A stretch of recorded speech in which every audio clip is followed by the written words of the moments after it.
2024ರ ವಿಶ್ವವಿಖ್ಯಾತ ನಾಡಹಬ್ಬ ದಸರಾ ಮಹೋತ್ಸವಕ್ಕೆ ದಿನಗಣನೆ ಆರಂಭವಾಗಿದೆ. ಇನ್ನು ಇವತ್ತು ಅಮಾವಾಸ್ಯೆ ಹಿನ್ನೆಲೆ ಇವತ್ತು ಗಜಪಡೆಗೆ ರಿಲ್ಯಾಕ್ಸ್ ಮೋಡ್ಗೆ ಜಾರಿದ್ರು. ತಾಲೀಮಿನಿಂದ ದೂರ ಉಳಿದಿದ್ರು ಕ್ಯಾಪ್ಟನ್ ಅಭಿಮನ್ಯು ಅಂಡ್ ಟೀಮ್. ಅಂದ್ರೆ ಇವತ್ತು ಅಮಾವಾಸ್ಯೆ ಇರೋದ್ರಿಂದ ಮಜ್ಜನವನ್ನ ಮಾಡಿಸಲಾಯಿತು, ಸ್ನಾನ ಮಾಡಿಸಿ ಉಪಚರಿಸಲಾಯಿತು. ಇವತ್ತು ಗಜಪಡೆಗೆ ಪ್ರತಿದಿನ ಕೂಡ ತಾಲೀಮು ನಡೆಯುತ್ತೆ, ಆದರೆ ಇವತ್ತು ತಾಲೀಮನ್ನ ಮಾಡಿಸಿಲ್ಲ ಅಮಾವಾಸ್ಯೆ ಇರೋದ್ರಿಂದ. ಅರಮನೆಯ ಆನೆ ಬಿಡಾರದಲ್ಲೇ ಆನೆಗಳು ಉಳಿದುಕೊಂಡು ಆನೆಗಳ ಮಜ್ಜನ ಕಾರ್ಯದಲ್ಲಿ ಕಾವಡಿ ಮಾವುತರು ನಿರತರಾಗಿದ್ದರು. ಅಮಾವಾಸ್ಯೆ ಇರೋ ಕಾರಣ ಆನೆಗಳಿಗೆ ಯಾವುದೇ ರೀತಿಯ ಕೆಡುಕುಂಟಾಗಬಾರ್ದು ಅಂತ ಇವತ್ತು ತಾಲೀಮನ್ನ ರದ್ದು ಮಾಡಲಾಗಿದೆ. ನಾಳೆಯಿಂದ ಇನ್ನೇನು ದಸರಾ ಉತ್ಸವಕ್ಕೆ ಸಂಬಂಧಪಟ್ಟಂತ ಕಾರ್ಯಕ್ರಮಗಳಿಗೆ ಚಾಲನೆ ಕೊಡಲಾಗುತ್ತೆ. ಕಾರ್ಯಕ್ರಮಗಳ ಆರಂಭ ಆಗ್ತವೆ.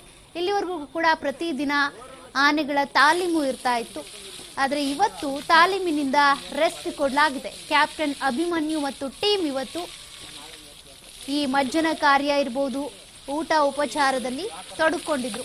ಕಾವಾಡಿಗರಿರ್ಬೋದು, ಜೊತೆಗೆ ಆನೆ ಮಾವುತರು ಈ ರೀತಿ ಮಜ್ಜನ ಕಾರ್ಯದಲ್ಲಿ ನಿರತರಾಗಿದ್ರು.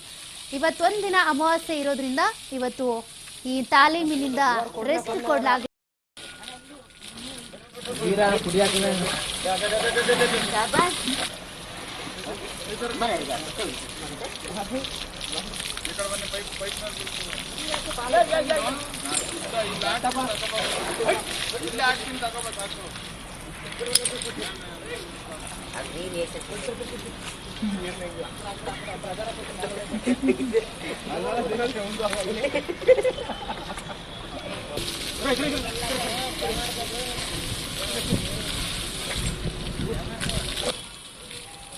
ವಿಶ್ವವಿಖ್ಯಾತ ಮೈಸೂರು ದಸರಾ ಮಹೋತ್ಸವಕ್ಕೆ ನಾಳೆ ಚಾಲನೆ ಸಿಗಲಿದೆ.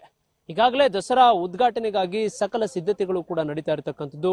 ಚಾಮುಂಡಿ ಬೆಟ್ಟದಲ್ಲಿ ನಾಳೆ ದಸರಾ ಉದ್ಘಾಟನೆ ಆಗುತ್ತೆ. ತದನಂತರ ದಸರಾದ ಪ್ರತಿನಿತ್ಯದ ಕಾರ್ಯಕ್ರಮಗಳು ಜರುಗಲಿದ್ದಾವೆ. ಈಗಾಗಲೇ ಗತವೈಭವವನ್ನ ಮರುಕಳಿಸುವಂತಹ ವಾತಾವರಣ ಮೈಸೂರಿನಲ್ಲಿರ್ತಕ್ಕಂಥದ್ದು.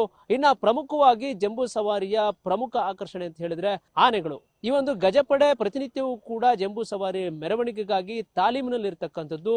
ಇವತ್ತು ಅಮಾವಾಸ್ಯೆ ಇರತಕ್ಕಂಥ ಒಂದು ಹಿನ್ನೆಲೆಯಲ್ಲಿ ಆನೆಗಳಿಗೆ ವಿಶ್ರಾಂತಿಯನ್ನ ಕೊಡಲಾಗಿದೆ. ಈಗ ನಾವು ದೃಶ್ಯದಲ್ಲಿ ಕೂಡ ಕಾಣಬಹುದು, ಮೈಸೂರಿನ ಅರಮನೆಯ ಆವರಣದಲ್ಲಿರುವಂತಹ ಆನೆಗಳ ಬಿಡಾರ ಏನಿದೆ ಆ ಒಂದು ಸ್ಥಳದಲ್ಲಿ ಆನೆಗಳು ಇವತ್ತು ವಿಶ್ರಾಂತಿಯನ್ನು ತೆಗೆದುಕೊಳ್ತಾ ಇದ್ದಾವೆ. ಅಮಾವಾಸ್ಯೆಯ ದಿನ ಹೊರಗೆ ಕರೆದೊಯ್ದ್ರೆ ಕೆಡುಕಾಗುತ್ತೆ ಅನ್ನೋ ಒಂದು ನಂಬಿಕೆ ಇರತಕ್ಕಂಥದ್ದು. ಈ ಒಂದು ಹಿನ್ನೆಲೆಯಲ್ಲಿ ಆನೆಗಳ ಸುರಕ್ಷತೆಗಾಗಿ, ಜೊತೆಗೆ ಆನೆಗಳಿಗೆ ಇವತ್ತು ಅಮಾವಾಸ್ಯೆಯ ಹಿನ್ನೆಲೆಯಲ್ಲಿ ವಿಶ್ರಾಂತಿಯನ್ನ ನೀಡಲಾಗುತ್ತೆ. ಅರಮನೆಯ ಆವರಣದಲ್ಲೇ ವಾಕ್ ಮಾಡಿ ಇಲ್ಲಿಯೇ ಪೌಷ್ಟಿಕಾಂಶ ಭರಿತವಾದಂತಹ ಆಹಾರ ಪದಾರ್ಥಗಳನ್ನ ಸೇವಿಸಿದಂತಹ ಆನೆಗಳು ಈಗ ಮಧ್ಯಾಹ್ನದ ವೇಳೆ ಆಗ್ತಾ ಇರತಕ್ಕಂಥ ಒಂದು ಹಿನ್ನೆಲೆಯಲ್ಲಿ ಮಜ್ಜನದಲ್ಲಿ ತೊಡಗಿದ್ದಾವೆ. ಮಾವತರು ಮತ್ತೆ ಕಾವಾಡಿಗಳು ಇಬ್ರು ಕೂಡ ತಮ್ಮ ತಮ್ಮ ಆನೆಗಳಿದ್ದಾವೆ, ಆ ಆನೆಗಳಿಗೆ ಮಜ್ಜನವನ್ನ ಮಾಡಿಸ್ತಕ್ಕಂಥ ಒಂದು ಕೆಲಸವನ್ನ ಮಾಡ್ಲಾಗ್ತಾ ಇರತಕ್ಕಂಥದ್ದು. ಈಗ ನಾವು ಕಾಣಬಹುದು, ದಸರಾದ ಪ್ರಮುಖ ಆಕರ್ಷಣೆ ಅಂತ ಹೇಳಿದ್ರೆ ಅದು ದಸರಾ ಗಜಪಡೆ. ಈ ಗಜಪಡೆಗೆ ಇವತ್ತು ತಾಲೀಮನ್ನ ರದ್ದುಗೊಳಿಸಲಾಗುತ್ತೆ. ಬೆಳಗ್ಗೆ ಮತ್ತೆ ಸಂಜೆ ಎರಡೂ ಸಮಯಗಳ ಕಾಲ ಸುಮಾರು